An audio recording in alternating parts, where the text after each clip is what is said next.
Good evening, everyone. Weather for Weather Geeks time. It's the December, what is today? The 8th? Yeah, the 8th edition of Weather for Weather Geeks. I'll try to get through this as much as I can without coughing. I've got the cold that will not quit. Every time I talk, I get this tickle in my throat that I cannot power through sometimes. So I apologize in advance. Here it comes again.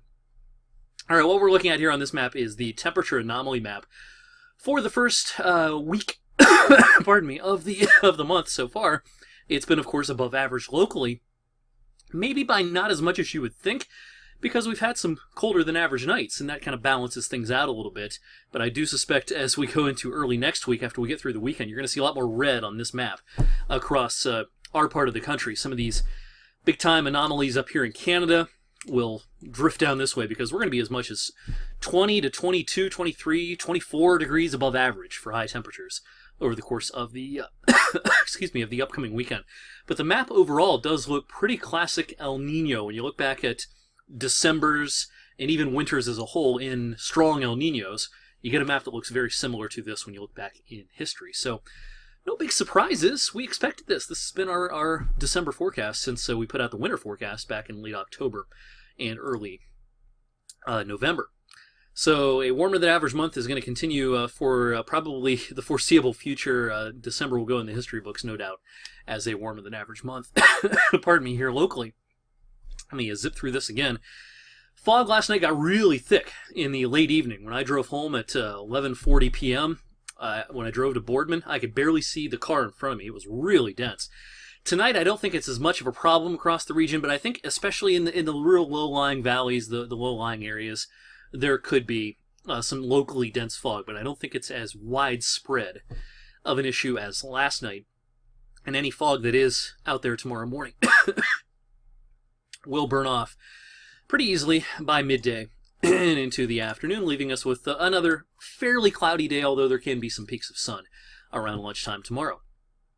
As we take a look at the country as a whole, not much going on in the east, some rain in South Florida. This system up across the upper Midwest is what's going to track our way late tomorrow and could bring us a couple of showers right around late afternoon and into the evening on our Wednesday.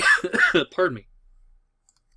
Northwest is still very unsettled. They're going to stay that way as long as our weather is warm and relatively benign. The west will stay unsettled as a wave train of moisture continues coming in off the Pacific and into parts of the northwestern U.S. and southwestern Canada.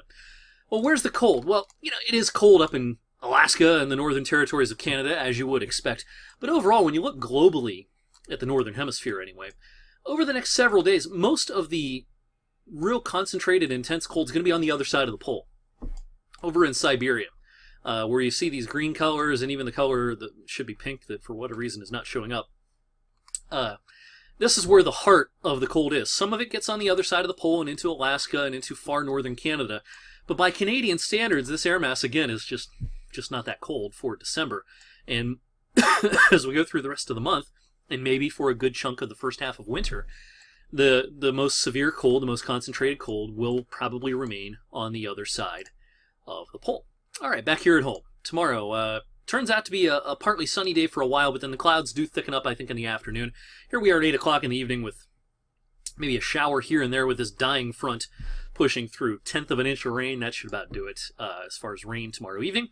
Thursday, another fairly cloudy day, maybe some peaks of sun here and there, but Thursday, another warmer than average day, much like tomorrow. We'll get into the lower 50s. Another weak front Thursday night, probably no rain with that, just clouds. I think Friday's a little sunnier than Thursday, and also warmer. We're talking mid-50s by Friday, setting the stage for the warm weekend. Again, northwest, northern California getting slammed with a lot of rain. Our rain totals through Sunday, more benign. This system that will roll through eventually Sunday night into Monday will be a bigger rain producer, I think, in the Midwest and Mississippi Valley than it will be here. We'll get a decent chunk of rain, but I don't think it'll be terribly, terribly heavy. Let's talk about that weekend system. First things first, as we go into Saturday, we're going to see a warm front that's going to kind of stall out. Well, maybe not stall out, but more so just sort of meander across the region right in through here. That'll keep the clouds pretty thick on Saturday. There might even be a little drizzle or some showers here and there on Saturday. It's not going to stop the temperature from getting into the lower 60s on Saturday and probably breaking a record, but it's not going to be a bright and sunny day on Saturday. I think Sunday could feature more in the way of sun. Here's Sunday, 3 p.m. The rain is still off to the west. The models have come into better agreement with the timing and intensity of this next system. Here's the GFS, which yesterday plowed this thing through during the day Sunday. The European was much slower, and the GFS, no surprise, has caved into the European idea that this is going to be a slower system, and so most of the rain holds off until Sunday night and heading into Monday morning. A lot of wind with this. Look at the isobars, very close together, so it'll be a wind producer. Now, the GFS has some backlash precipitation here on Monday that, if you took this lock, stock, and barrel, might even be mixed precipitation as the temperature falls. I think that's still bringing in the cold air too fast. Here's the European idea on Monday.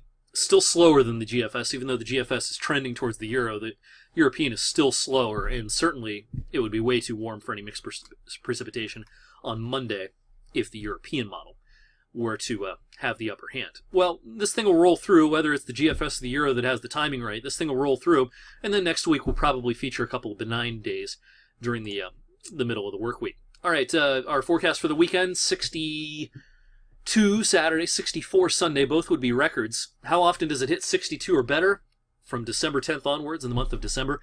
Not very often. 1982, very strong El Nino that December, and we had 4 days after December 10th, including Christmas Day, the warmest Christmas day on record here in Youngstown, where it hit 62 or higher.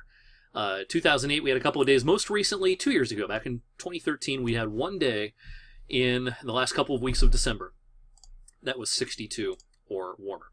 All of this, of course, or not all of it, but it's largely driven by the strong El Nino. El Nino, just as a reminder, not something you can track on a satellite. It's not a weather system. El Nino is the warming of the water across the eastern and central part of the Pacific Ocean at a certain latitude. Here's your, pardon me, warm pool right here.